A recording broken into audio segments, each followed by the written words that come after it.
जय हिंद प्यारे विद्यार्थियों, आप सभी का स्वागत अभिनंदन है आपके अपने प्लेटफॉर्म पर। प्यारे विद्यार्थियों, आज एक बहुत ही महत्वपूर्ण सूचना है और वह सूचना काफ़ी लंबे समय से जो विद्यार्थी इंतजार कर रहे थे इस सूचना का, वह सूचना आप सभी के सामने है। जैसा कि आपको पता है प्यारे विद्यार्थियों, राजस्थान के अंदर रीट पात्रता परीक्षा का लगभग 15 से 20 लाख विद्यार्थी ऐसे हैं जो कि काफ़ी लंबे समय से इसका इंतज़ार कर रहे थे कि रीट भर्ती जो है वो कब आएगी और रीट का नोटिफिकेशन कब आएगा, रीट के फॉर्म कब अप्लाई होंगे, क्या 2 पेपर होंगे, 1 पेपर होगा। तो आज आप सभी के सामने एक न्यूज़ है और ये न्यूज़ ये है कि भाई साहब जो सूचना आ रही है उसके अनुसार रीट पात्रता पहले होगी और उसके बाद में मेंस एग्ज़ाम होगा। तो पूरी जानकारी क्या है, चैनल पर नए हैं तो चैनल को सब्सक्राइब करना। चलिए शुरुआत करते हैं। देखिए, बात करने वाले हम रीट भर्ती जो परीक्षा है उसके संबंध में। तो प्यारे विद्यार्थियों, हम बात करेंगे रीट पात्रता परीक्षा है 2025 में जो होने वाली है, इसके बारे में हम देखेंगे कि सर पात्रता परीक्षा जो है ये कब होगी। पहला पॉइंट अपना है तिथि क्या है, परीक्षा तिथि। तो सूचना क्या है पहले वो पढ़ लीजिए। देखिए, जनवरी के दूसरे पखवाड़े में आयोजित होगी रीट पात्रता परीक्षा। यानी आपको पता है कि जो रीट भर्ती है ये कब होने वाली है, जनवरी माह में आप सभी के लिए रीट पात्रता परीक्षा का आयोजन किया जाएगा 2025 में। इस परीक्षा में इस बार किए जाएंगे कई तरह के बदलाव, जैसे नीट कर्मचारी, जैसे जो रीट है वो जो है ना, याद रखना कौन कराएगा, कर्मचारी चयन बोर्ड आरपीएससी के नवाचारों को किया जाएगा रीट में शामिल। तीनों दूसरी परीक्षा एजेंसियों के नवाचारों पर भी किया जा रहा अध्ययन शिक्षा शासन सचिव कृष्ण कुमार गोयल ने आज बताया है। यानी आज की जो अपडेट दी है वो दी है आपके शिक्षा संकुल कृष्ण कुणाल जो है ये शिक्षा संकुल से जुड़े हुए, और इन्होंने रीट के बारे में कहा है कि रीट पात्रता जो परीक्षा है ये फीस में नहीं की जाएगी कोई बढ़ोतरी, और इसकी जो है वो आपका एग्जाम कब करवाया जाएगा, जनवरी माह में किया जाएगा।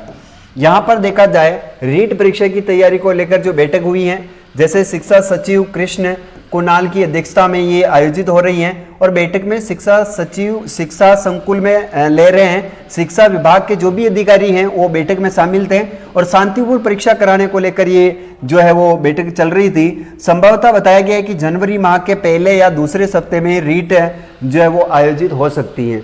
अब दूसरी बात तो है कि परीक्षा कब होगी। तो आपको पता है प्यारे विद्यार्थियों, आपकी जो परीक्षा होने वाली है यह परीक्षा होने वाली है आपके जनवरी के प्रथम या दूसरे सप्ताह में, जनवरी के प्रथम या फिर दूसरे सप्ताह में। यानी मान के चलिए 1 से लेकर 15 जनवरी के बीच में, मकर संक्रांति से पूर्व आपकी जो है वो पात्रता परीक्षा ले ली जाएगी। प्यारे विद्यार्थियों, काफी लंबे समय का संघर्ष था, काफी उम्मीदें थी और काफी विद्यार्थी इसका इंतजार भी कर रहे हैं और काफी लंबे समय से तैयारी कर रहे हैं। वो विद्यार्थी का धैर्य देखिए आप, पिछली बार जो रीट हुई उस वहां से लेकर अब तक उन्होंने अपनी तैयारी को छोड़ा नहीं है। तो पहली खुशी तो उनके लिए है।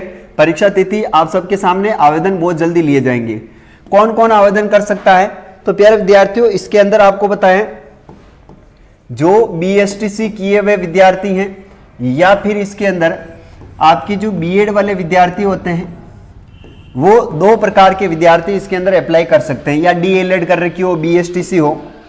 अब इसके अंदर सर इसका जो आपका सिलेबस रहने वाला है वो क्या रहेगा, और इसका आपकी जो है वो सिलेबस क्या रहने वाला है।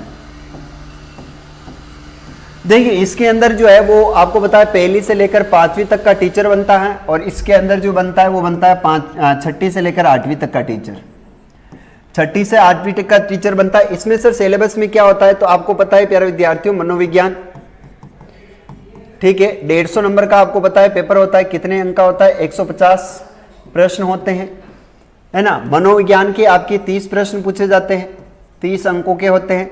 फिर इसके अंदर 2 भाषाएं होती हैं, भाषा जिसमें एक भाषा आपकी हिंदी होती है और एक है आप ऑप्शनल भाषा, जैसे संस्कृत भी, इंग्लिश भी, कोई भी चूज कर सकते हो, संस्कृत या अंग्रेजी। इनके याद रखना, हिंदी के 30 प्रश्न और इनके भी कितने होते हैं? 30 प्रश्न, 30 मार्क अंक आपके इसमें पूछे जाते हैं। फिर इसके अंदर होता है आपके गणित, गणित के 30 क्वेश्चन होते हैं, 30 मार्क्स मिलते हैं। और आपके जो पर्यावरण है, और पर्यावरण यानी ईवीएस, पर्यावरण के भी 30 प्रश्न होते हैं और 30 अंकों के प्रश्न पूछे जाते हैं, यानी 30 30 30 30 और 30 करके कुल कितना हो जाता है, 3 5 15, यानी 5 भाग यानी 5 पार्ट में आपको ये जो है वो पाठ्यक्रम तय करना रहता है। इधर देखा जाए तो इधर है, जैसे आपको मान ले एसएसटी है ना, जैसे गणित है, विज्ञान है या अदर कोई सब्जेक्ट, उनके अलग अलग हिसाब से ये होता है। इसके अंदर मनोविज्ञान है, मनोविज्ञान इसमें 30 नंबर की आती हैं और 30 प्रश्न होते हैं। इसमें भी वही 2 प्रकार की लैंग्वेज होती है, हिंदी के 30 प्रश्न हैं, संस्कृत या इंग्लिश के 30 प्रश्न होते हैं, दोनों में से एक आपको चूज करनी रहती है। अंग्रेजी 30 प्रश्न 30 मार्क्स हैं। फिर इसके बाद होती है 60 नंबर का जो विषय है, जैसे मान लीजिए मेरे एसएसटी हैं तो मेरे 60 नंबर का क्या होगा, एसएसटी पूछी जाएगी मुझे, तो 30 और 30 60, 30 90 और 60 कितना हो गया 150, यानी ये भी पेपर कितने का होता है 150 प्रश्न इसमें भी पूछे जाते हैं। तो ये जो है जिन्होंने एसटीसी कर रखी वो और बीएड कर रखी फॉर्म भर सकते हैं। इसमें याद रखना जो बीएसटीसी सेकंड ईयर के अंदर है, सेकंड ईयर में जो अभी रनिंग में है ना,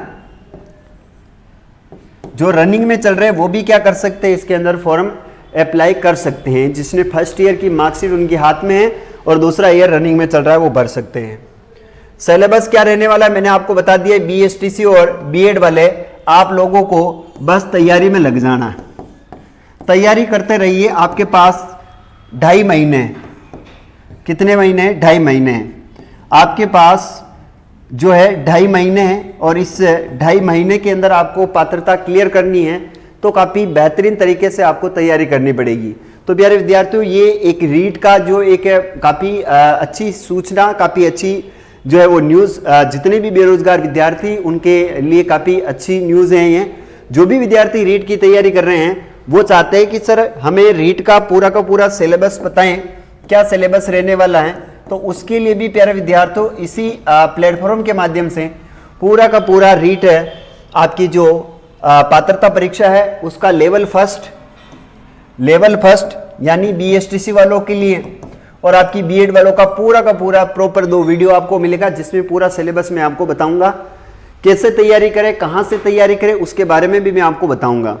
देखिए रीट के अंदर हम बात करते हैं प्यारे विद्यार्थियों कि सर हमें पढ़ना है और पढ़ते हुए हमें कोई सब्जेक्ट ऐसी जो समझ में नहीं आती, जैसे मनोविज्ञान है। प्यारे विद्यार्थियों मनोविज्ञान को पढ़ने के लिए थोड़ा सा आपको है ना विशेष एफर्ट लगाने की आवश्यकता होती है। मनोविज्ञान इतनी टफ नहीं है, जो विद्यार्थी पहली बार पढ़ रहा है उसको कुछ भी समझ में नहीं आएगा, तो किसी भी गाइड को, किसी भी जो आप कोचिंग वगैरह कुछ भी कर रहे हो, एक बार को उसको आपको समझने में लगेगा, उसके बाद आप अगर कंटिन्यू 2 3 4 5 10 बार उसका रिवीजन करते हो तो मेरा ये मानना है साइको मनोविज्ञान जैसी सरल लैंग्वेज कोई हो ही नहीं सकती है। लेकिन ये डिफिकल्ट कब लगती है, जब हम इसे पहली बार पढ़ते हैं, कुछ भी समझ में नहीं आएगा। 1 बार नहीं, 2 बार नहीं, 3 बार नहीं, 4 5 10 15 बार, इतनी बार पढ़ो जितनी बार ये समझ में नहीं आती है। जब समझ में आ जाए तो पढ़ना छोड़ दो। फिर इसके बाद जैसे एक तो हिंदी होती है और एक आप संस्कृत है, सर हम हिंदी ले या संस्कृत ले या इंग्लिश ले। देखो मेरा मानना है हिंदी और संस्कृत की शिक्षण विधियां और व्याकरण इनकी समान होती हैं, तो आप क्या करें हिंदी और संस्कृत ले, नहीं सर मैं तो इंग्लिश लेऊंगा, तो आप इंग्लिश की लीजिए, क्योंकि इंग्लिश की शिक्षण विधि आपको इंग्लिश में पढ़नी पड़ेगी और इंग्लिश पूरी की पूरी इंग्लिश में आती है और अपने को इंग्लिश आती नहीं है। तो वैसे मेरा तो मानना है आप हिंदी मीडियम से हो तो संस्कृत और हिंदी को चूज करें, बाकी दिन आपके ऊपर डिपेंड है कि आप किस प्रकार से अपनी तैयारी को जो है वो करना चाहते हैं। तो प्यारे विद्यार्थियों ये बहुत ही महत्वपूर्ण सूचना है आज की। भजनलाल सरकार के द्वारा कहा गया है कि हम इन 5 सालों में 4 लाख नौकरियां देंगे और प्रति वर्ष जो है वो लगभग अपन 1 लाख बेरोजगारों को नौकरी देंगे। तो कहीं ना कहीं आप सभी को पता था कि वैकेंसी जरूर आएगी और बहुत सारे विद्यार्थी ऐसे जो तैयारी भी कर रहे हैं काफ़ी लंबे समय से और उनकी तैयारी काफ़ी प्रॉपर तरीके से चल भी रही थी। लेकिन कुछ विद्यार्थी ऐसे हैं है ना कि भाई साहब जब पानी आएगा तब पहाड़ बांधेंगे, तो उनको थोड़ी सी दिक्कत हो जाएगी, क्योंकि 2.5 महीने में आप ना साइको पूरी कर पाओगे, ना आप हिंदी को पूरे 2.5 महीनों में पढ़ पाओगे, ना संस्कृत, ना आपकी जो लैंग्वेज है ये, ना आपकी विषय सब्जेक्ट है उसके ऊपर आप 2.5 महीनों में फोकस कर पाओगे। और वे विद्यार्थी जिन्होंने पिछली बार पात्रता दिया था एग्जाम, उन पात्रताधारी जो है जिनके 82.5 से अबाव नंबर बन रहे, उनको पात्रता परीक्षा देने की कोई आवश्यकता नहीं है, कोई ज़रूरी नहीं है। वो मेंस की तैयारी करें, अगले एग्ज़ाम की तैयारी करें। आप नहीं भी देंगे तो, क्योंकि रीट की जो पात्रता परीक्षा की जो वैलिडिटी है वो आजीवन है ना। जब तक जो रीट पेपर होगा तब तक वो आपका जो स्कोर कार्ड है वो मायने होगा। तो निश्चिंत रहिएगा, तैयारी करते रहिएगा। प्यारे विद्यार्थियों, मिलेंगे अपन अलग अलग सिलेबस के ऊपर चर्चा करेंगे, तो नेक्स्ट वीडियो में मिलेंगे। अभी के लिए इतना ही। चैनल पर नए हैं तो चैनल को सब्सक्राइब करना। चलिए, जय हिंद, जय भारत।